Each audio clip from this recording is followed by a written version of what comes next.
quando Jesus Cristo fez-se homem. Quando Jesus Cristo deixou a glória e as riquezas da vida celestial e se fez homem, veio para os braços de uma humilde campesina, num estábulo escavado na encosta de uma colina.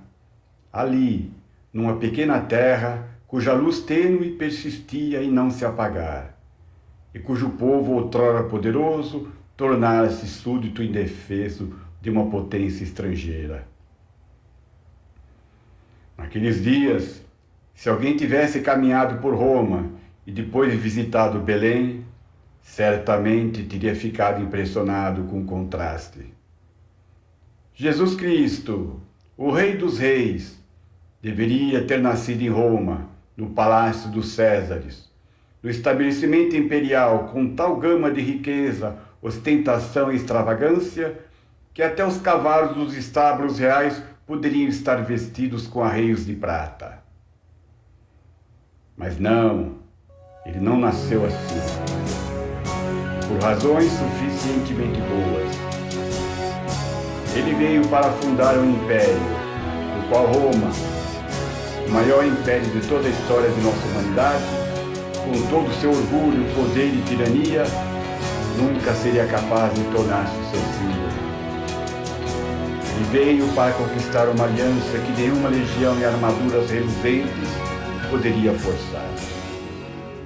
Desde então, esse império está sendo construído, não pela força nem com o uso de violência, mas sim pelo amor de Deus derramado nos corações dos filhos da fé genuína, pelo Espírito Santo que nos é dado. De acordo com o Evangelho de Lucas, naqueles dias havia saído um decreto da parte de César Augusto, para que todo o mundo se registrasse. José da Galiléia então subiu com Maria, de quem estava noivo e que estava grávida, da cidade de Nazaré, a Judéia, a cidade de Davi, chamada Belém. Enquanto eles lá estavam, chegou a hora de ela dar à luz. E ela deu à luz o seu primeiro filho, um menino. Ela o envolveu em um pano e o deitou numa manjedoura, pois não havia espaço para eles nas estalagens. Agora, essas estalagens eram geralmente muito rudimentares. Consistiam em uma série de salas de palha construídas em torno de um pátio central. Muitas vezes não passavam de varandas cobertas. Os viajantes a procuravam em busca de água e de abrigo. Traziam comida para si próprios e os seus animais. Exportavam panelas para cozinhar em uma fogueira armada no pátio. Levavam também roupas de cama e muitas vezes lenha. Quando Maria e José chegaram a Belém, ninguém prestou atenção neles. Eles estavam dispersos em uma multidão de anônimos. A sua aparência atestava a sua pobreza. Maria provavelmente estava descalça. José, como a maioria dos homens, estaria usando sandálias de couro cru, feitas com tiras de cordas usadas. O estalajadeiro deu uma olhada firme neles e disse: Não há espaço para vocês. José então teve que conduzir a mula cansada até o estábulo comum.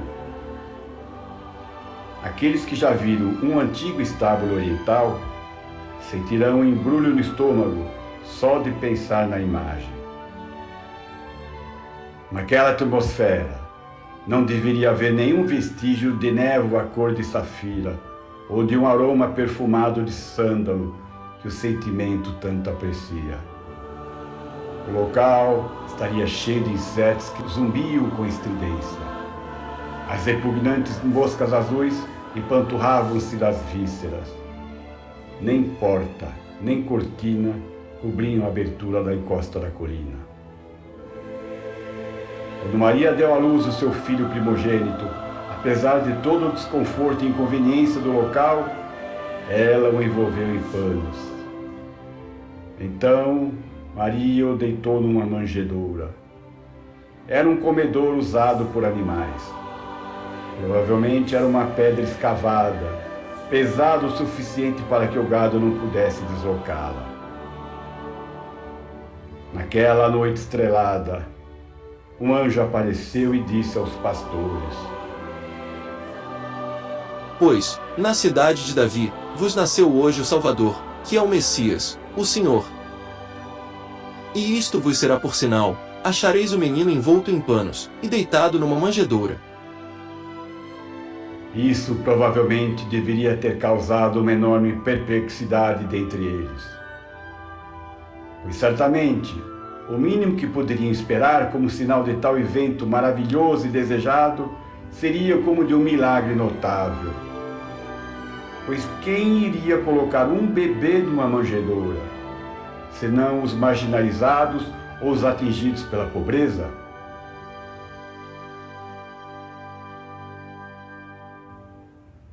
Um bebê deitado em uma manjedoura. O anjo havia falado do Messias, ungido de Deus, para a redenção do mundo. No entanto, este foi o sinal recebido. E apesar de todas essas considerações, sim, os pastores o reconheceriam. As mensagens de Deus aos homens a respeito do seu reino são claras. O apóstolo Paulo disse aos Coríntios: Deus escolheu as coisas loucas deste mundo para confundir as sábias, e as coisas fracas deste mundo para confundir as poderosas, e as coisas vis deste mundo, e as desprezíveis, e as que não são, para aniquilar as que são, para que nenhuma carne se glorie perante ele. Está na lei do reino de Deus.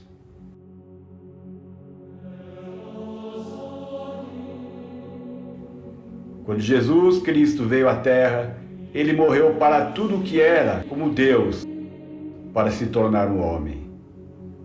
Mas quando ele chegou ao Rio Jordão, morreu novamente. Morreu para tudo o que era homem, para se tornar o Filho de Deus, quando desceu à sepultura aquosa do batismo de João Batista, para cumprir toda a justiça, ou seja, para possuir todas as instituições divinas e mostrar a sua prontidão para cumprir todos os justos preceitos de Deus. Naquele momento, ele estava oferecendo todas as suas capacidades, potencialidades, ambições, desejos e talentos que possuía como homem, colocando tudo sobre o altar de oferendas ao Deus Pai, rendendo-se completamente a Ele, sem reservas, como um holocausto, um cheiro suave para o seu Pai amado.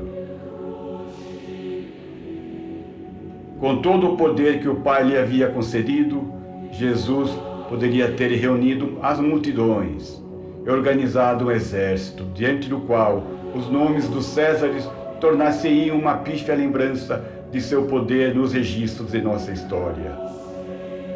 Ele poderia ter construído grandes hospitais, escolas de ensino, locais magníficos de adoração a Deus. Ele poderia ter iniciado programas maravilhosos para melhorar a sociedade e salvar o mundo das doenças, da pobreza e das injustiças. Ele poderia ter antecipado a era dos descobrimentos, promovido o desenvolvimento da ciência, da revolução industrial, a conquista do cosmos, etc, etc, etc. Mas não, ele não fez nada disso. Diversamente, profetizou: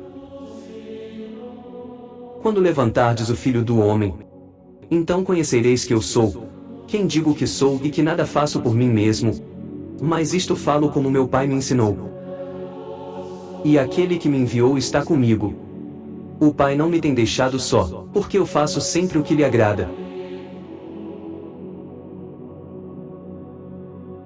Em sua contemplação da vida humana, o rei Salomão escreveu no livro de Eclesiastes, logo na abertura: Vaidade de vaidades, tudo é vaidade. Salomão dizia do caráter transitório e, em certo aspecto, inútil e até vão das realizações humanas desta terra.